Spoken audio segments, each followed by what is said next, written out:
Hello friends, and welcome to Little Giant Crafts. Today we've got a vlog for you. This was supposed to come out last month, but I ended up doing the Dominion boxing, so you get it this month.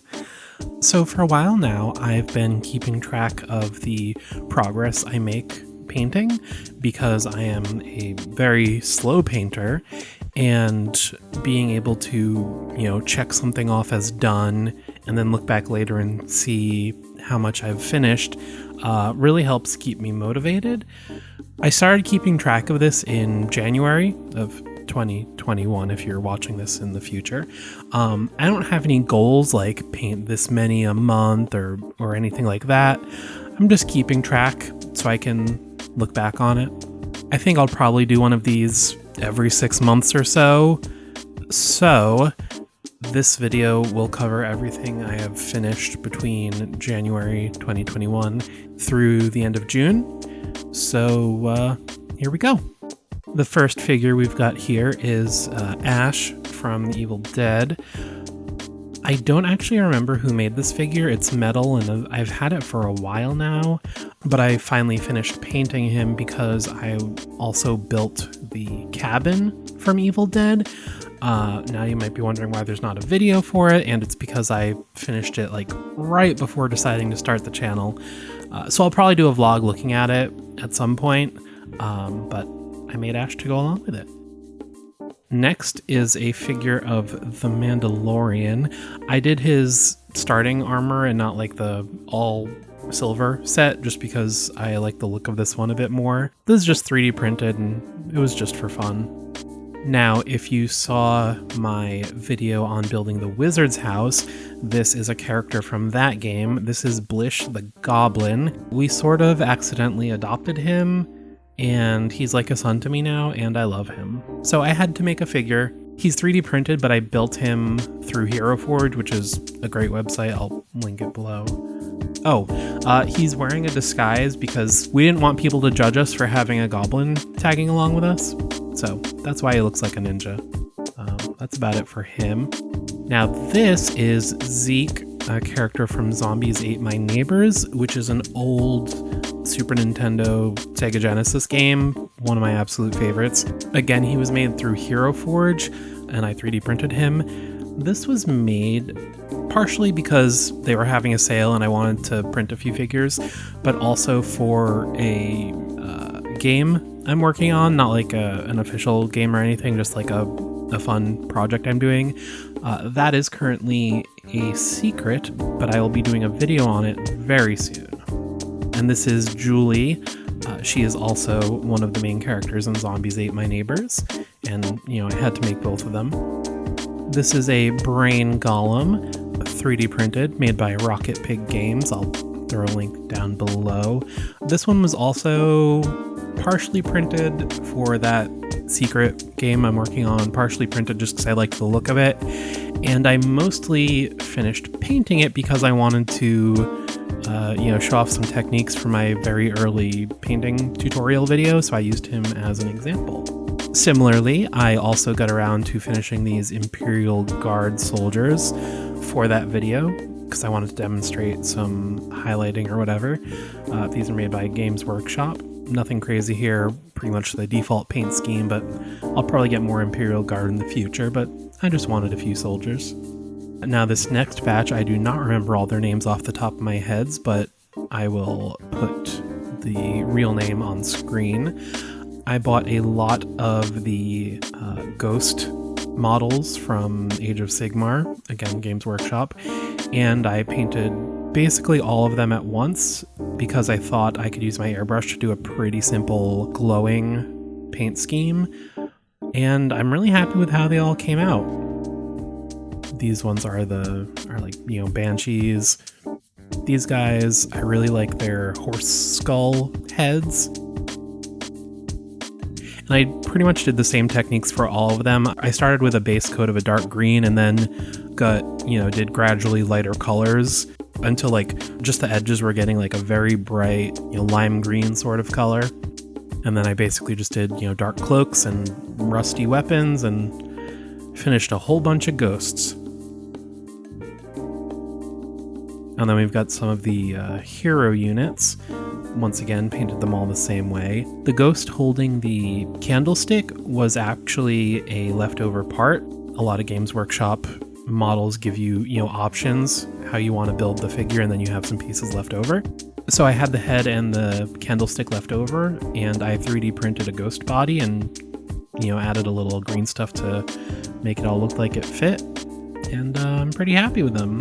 And then I just decided for like the hero units, I would do some, like this guy here, I gave him a red cloak to, make him stick out a little from the others, but I'm pretty happy with how they came out. These also mainly working on for that top secret game. These are figures from an old game called Horror Clicks. The brown robot is the original figure, and I decided I wanted to do some customs and it would make a really great base, but I also really liked the original figure, so I bought 2 more, and I made this like old school silver looking one, and then this like yellow hazard stripe one with like spider legs and stuff. The modifications were a mix of like bits I had lying around and parts I 3D printed, but overall I sort of just, did whatever looks good, and I'm happy with how they came out. Next up is a Graboid from Tremors. Once again, for that secret game project, you're probably sensing a theme, a lot of monsters and stuff, you're not wrong. But this is another one I just 3D printed. It was a super simple paint job. Next up, we have a 3D printed Chupacabra. I am a huge fan of cryptids. If you don't follow the rest of Little Giant Monsters projects, you might not know I write and star in a podcast about cryptids, so I just had to make a little Chupacabra. Another 3D printed creature. This is a, Halloween pumpkin golem. I'm just so happy with how this one came out. I love the face. I can't remember off the top of my head who sculpted it, but I love it. This is another figure from Rocket Pig Games. You will hear me talk about them a lot because I have purchased and printed a lot of their figures. They're generally made to print without supports, which is just really convenient, and they also all look really cool. I forget the exact name of this one, but I painted him with some color shift paints to make him sort of look extra dimensional, Lovecraftian sort of thing, which, another really simple paint job, but I'm happy with how it came out. And once again, another figure from Rocket Pig Games, the Grim Reaper.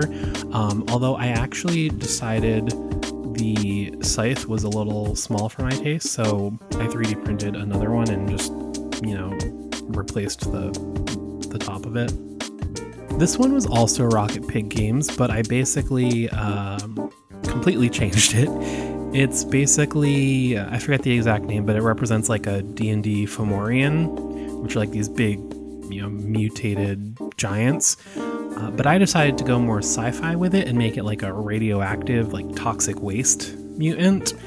So I printed a larger base and I added some 3D printed barrels, and I made it look like this, toxic sludge or whatever that mutated him.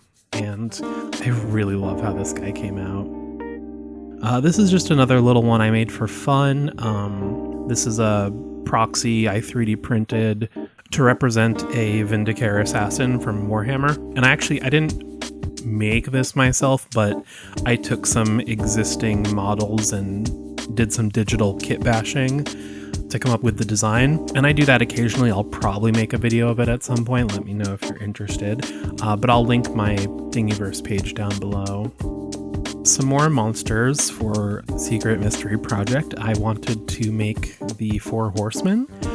These are all 3D printed. I found some great undead horses online, and I did a little bit of, again, digital kit bashing to make the 4 Horsemen. So obviously we've got Death. The scythe is actually a leftover piece from the Age of Sigmar Ghosts, and the heads are actually from another figure that I had duplicates of. For war, I actually found a completely different horse model, but it was covered in armor, so I thought that felt war appropriate. And then I just made some changes to the armor. I changed the helmet, and then I just got some other bits to throw more weapons on there because he's war. So I gave him a hammer on his back, and then some like broken weapons on the base, like a Roman shield and like an AK-47, just a little mix of things. And then Famine, I found a very gaunt-looking 3D model that I turned into the rider for this horse. And then I just made some really simple scales, because that's what he supposedly holds. And then I had this cool, like, chained-up body that I had 3D printed a while back, and I just added that onto the base, like he's dragging it around or something. And then the last of the horsemen is Pestilence. I had a lot of fun with this one, even if I'm not completely happy with the final result. For him, since my mind went to like chemical warfare in World War I sort of leaned into that aesthetic. So I gave him a gas mask, and I added like a pipe to the horse's face, like it's also got a gas mask sort of thing. And then I added some little like barbed wire, like he's coming over a trench. I'm mostly not happy with like the colors that I ended up with. I didn't have quite the right shade of like olive green that I wanted for his uniform, but I'm still really happy with it. Ooh, then we've got Teddy Roosevelt. If you saw my Oval Office video, I finished painting him for that. Doing the little like scenes at the end of craft videos has also been a good excuse for me to finish figures. I've had this figure longer than I've been crafting.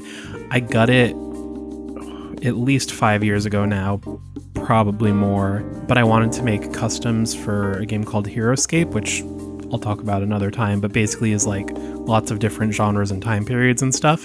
So I found this really cool figure that looked just like Teddy Roosevelt, but like I didn't have any experience painting minis or anything, so I sort of just held on to him until I could, do it justice.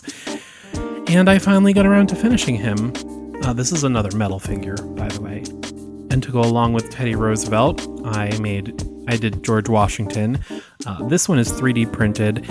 I forget where I found the figure, but it's not supposed to be George Washington. It's actually another historical figure from like that time period, but I thought, especially with like the right colors, it looks close enough, and I'm happy how he came out. Then, of course, if you watched the Oval Office video, you saw the robot Griffin, which I, dedicated a lot of time to in that, so I won't talk much about it here, but I mean, it is a figure that I finished, so I wanted to count it.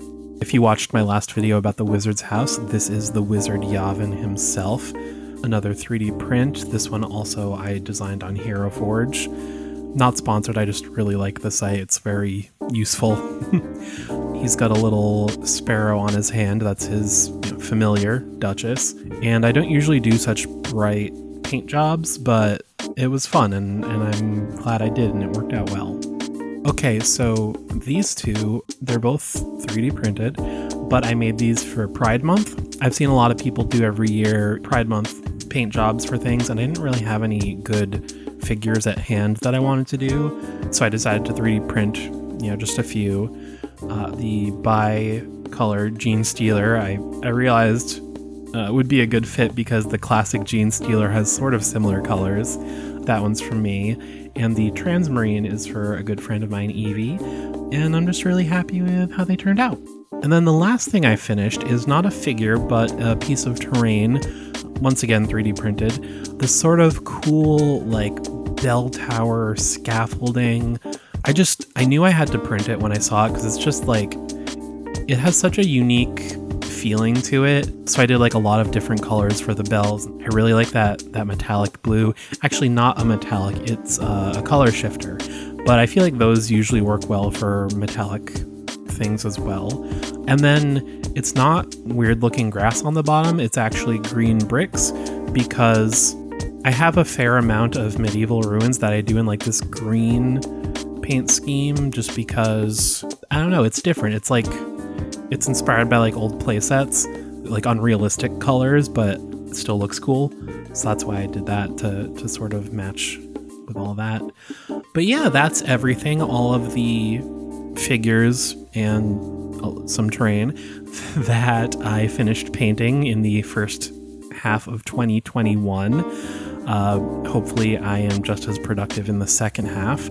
So until next time, as always, if you liked this video, please give me a thumbs up, leave a comment, feel free to subscribe if you haven't already. Links to anything I mentioned will be down below, as well as our Patreon if you want to support us, get a lot of cool bonuses. But I think that's it for today. So as always, be creative, be kind, and take care of yourself.